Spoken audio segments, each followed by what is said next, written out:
बिस्मिल्लाहिर्रहमानिर्रहीम। फरमान मुस्तफ़ा सल्लल्लाहु तआला अलैहि वसल्लम, तुम्हारा मुझ पर दुरूद पाक पढ़ना तुम्हारे लिए तहारत है। सल्लु अल हबीब सल्लल्लाहु अलैहि मुहम्मद।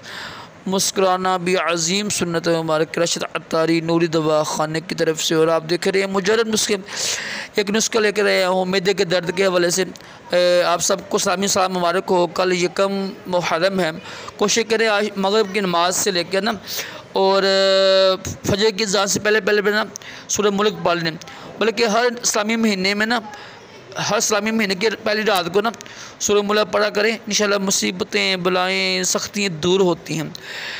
तो मैदे के लिए कोशिश करें, मैदे के लिए ना कम खाया करें, वक्त पर खाना खाया करें, ठीक है। तो अगर मैदा सही रहे, बड़ी बड़ी चीज़ें ना खाया करें, सब्ज़ी इस्तेमाल करें, ठीक है।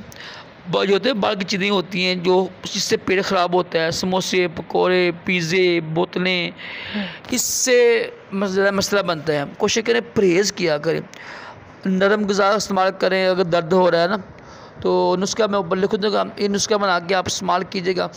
इससे इंशाअल्लाह अज़्ज़ व जल चंद ही दिनों में आपके मैदे का दर्द ठीक हो जाएगा इंशाअल्लाह अज़्ज़ व जल।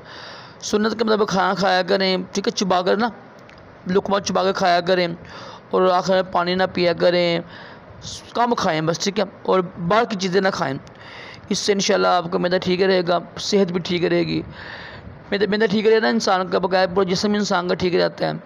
मैदा ख़राब हो जाता है पूरा जिस्म भी ख़राब हो जाता है। और दूसरी बात यह कि बाहर की चीज़ें ना खाएँ, घर में जो पकता है वो खाएँ इंशाल्लाह। माँ के हाथ से, बीवी के हाथ से, इंशाल्लाह बहन के हाथ से इंशाल्लाह बरकत भी होगी, मज़ा भी आएगा।